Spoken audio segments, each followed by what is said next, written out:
ایک دفعہ کا ذکر ہے، ایک چھوٹا سا لڑکا تھا جس کا نام احمد تھا۔ وہ ایک بہادر ذہین اور تجسس رکھنے والا لڑکا تھا۔ اسے نئے مقامات تلاش کرنے اور خفیہ راز معلوم کرنے کا بہت شوق تھا۔ سب لوگ اسے پیار سے شیر دل احمد کہتے تھے۔ ایک دن احمد کو اپنے دادا کی پرانی کتابوں میں ایک خفیہ ڈائری ملی۔ اس ڈائری میں ایک پراسرار خونی جزیرہ کا ذکر تھا، ایک ایسا جزیرہ جہاں ایک قیمتی خزانہ چھپا تھا، لیکن اس جزیرے پر جانے والے لوگ کبھی واپس نہیں آئے۔ احمد نے فیصلہ کیا کہ وہ اس جزیرے کا راز معلوم کرے گا۔ اس نے اپنے دوست موسیٰ اور ایک چھوٹے سے روبوٹ بوٹی کے ساتھ مہم کا آغاز کیا۔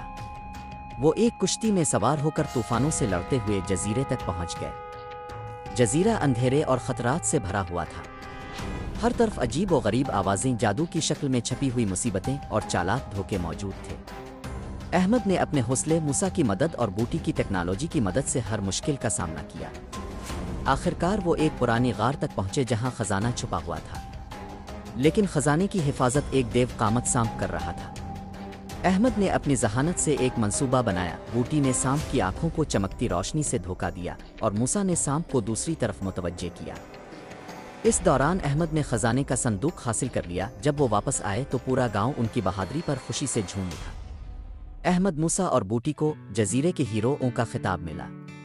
احمد نے خزانے کا بڑا حصہ یتیم بچوں اور غریبوں میں بانٹ دیا۔ سبق: اصل خزانہ سونا چاندی نہیں، بلکہ بہادری، دوستی اور دوسروں کی مدد کرنا ہے۔